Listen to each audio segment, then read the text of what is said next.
Olá, pessoal. Vamos retomar agora algumas questões envolvendo associação de resistores e potência elétrica. Assunto que cai bastante. Vamos agora recapitular alguns conceitos básicos. Vamos lembrar que um circuito em série consiste em um circuito onde seus resistores estão ligados na mesma série que ele. A corrente permanece a mesma, DDP varia, e a resistência, como é que a gente calcula a resistência equivalente? Soma todas elas. Vamos agora começar com essa questão aqui. Muitos smartphones e tablets não precisam mais de teclas, uma vez que todos os comandos podem ser dados ao se pressionar a própria tela. Inicialmente, essa tecnologia foi proporcionada por meio das telas resistivas, formadas basicamente por duas camadas de material condutor transparente, que não se encostam até que alguém as pressione, modificando a resistência total do circuito de acordo com o ponto onde ocorre o toque. A imagem é uma simplificação do circuito formado pelas placas, em que A e B representam pontos onde o circuito pode ser fechado por meio do toque. Qual é a resistência equivalente no circuito provocado por um toque que feche o circuito no ponto A? Bora lá, pessoal. Para resolver essa questão aqui, a gente tem que lembrar que aqui a gente já vai ter um circuito que tem associação mista. O que seria ela? Um circuito onde a gente vai ter resistências em paralelo e resistências em série. Se a gente for analisar bem, se a questão pedisse para a gente calcular qual seria a resistência total, caso não tivesse ninguém pressionando o botão A e B, a gente simplesmente descartaria aquela metade desse circuito. Por quê?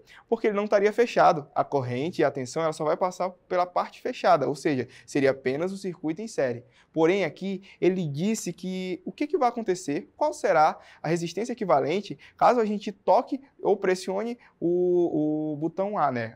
O ponto A. O que vai acontecer? Vamos imaginar que seja como um interruptor, então. No momento em que eu fecho esse interruptor, esse circuito agora ele vai ser integrado por três elementozinhos, tá? Quais seriam eles? Seria justamente as resistências equivalentes a um circuito em paralelo, um circuito misto, né?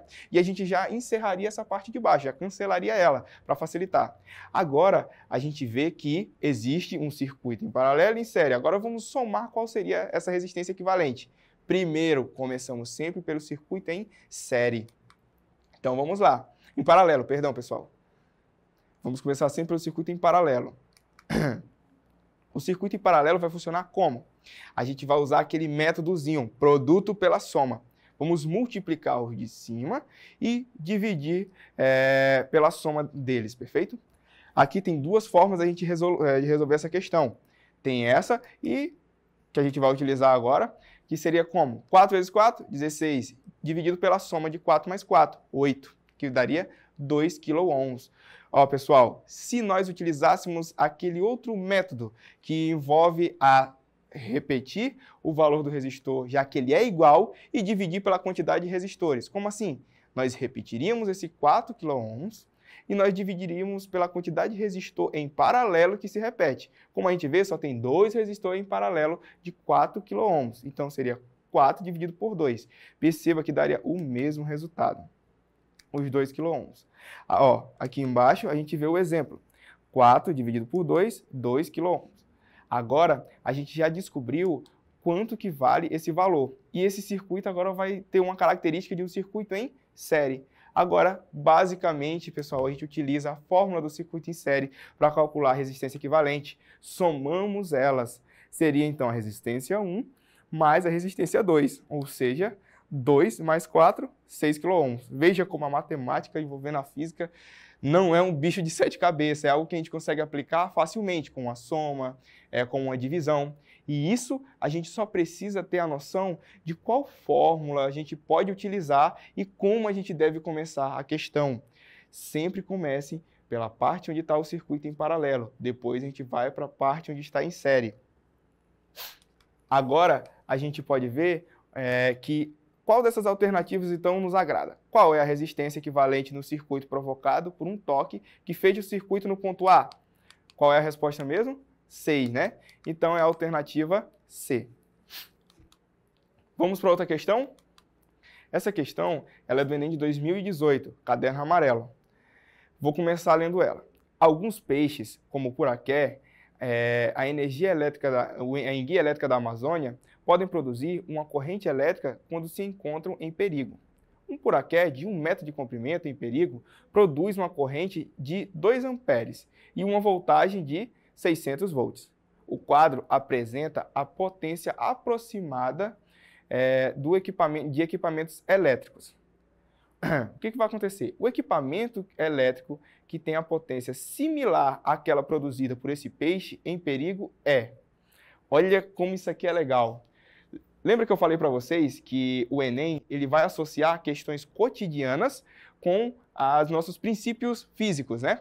Aqui a gente está trabalhando com um peixe da Amazônia. O puraqué é uma enguia, ou seja, um peixe elétrico. O puraqué, então, ele tem uma potência aproximada a alguns eletrodomésticos, alguns equipamentos que a gente utiliza no nosso cotidiano.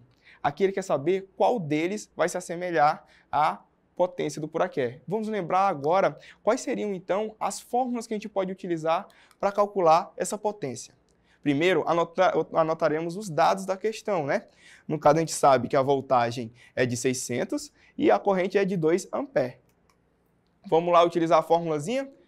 A potência, a gente viu que ela tem 2 fórmulas básicas assim e que se repetem com muita frequência.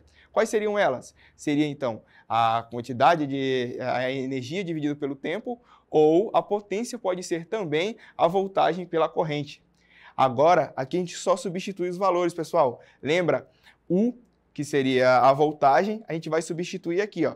Essa formulazinha, para a gente conseguir lembrar dela, decorar ela, vamos lembrar também de um barulhinho bem comum. Vamos lembrar do pio, perfeito? O pio vai ser como a gente vai decorar ou como a gente vai aprender ou assimilar essa formulazinha para na hora da prova a gente não ter atrapalho na hora de lembrar dela, tá, pessoal? Pio, não tem segredo. Como seria, então? Potência é igual a voltagem vezes a corrente. Agora, basta substituir os valores. 600, onde tiver o valor do U, que seria a nossa voltagem, a nossa tensão, ou a famosa DDP, e 2 no lugar do I, que seria a nossa corrente. Agora, basta multiplicar. 600 vezes 2, 1.200 volts. Ou seja, qual desses equipamentos aqui tem uma potência equivalente a 1.200 volts, pessoal? Nesses equipamentos aqui, vamos ver, ó, o exaustor tem 150 volts, já descarta. Computador, 300. Aspirador de pó, 600. Churrasqueira elétrica, 1.200. E secador de roupas, 3.600. Então, como a gente já descobriu a resposta, seria justamente a nossa querida churrasqueira elétrica, perfeito? A churrasqueira elétrica, então, ela seria o equipamento cotidiano que mais se aproxima à potência de uma enguia. Ó, uma coisa que vocês têm que guardar para vocês mesmos, assim, do fundo do coração, é justamente essa relação de física ao cotidiano e como isso se aplica. A gente pode ficar brincando durante o dia a dia com algum desses conceitos. Vamos lembrar sempre que a potência, ela está quase sempre na descrição dos nossos equipamentos, a voltagem está lá, e isso ajuda a gente a entender como funciona. E o Enem, ele cobra bastante isso. Percebam que os cálculos e as fórmulas que a gente utiliza nessas questões são bastante básicas, né? E a gente pode sempre associar as nossas questões do dia a dia, o que o Enem apresenta para a gente é basicamente isso, e é o que ele mais cobra. 2 questões que vocês matariam na prova e já ajudaria bastante. Pessoal, a gente vai ficando por aqui. Muito obrigado, viu?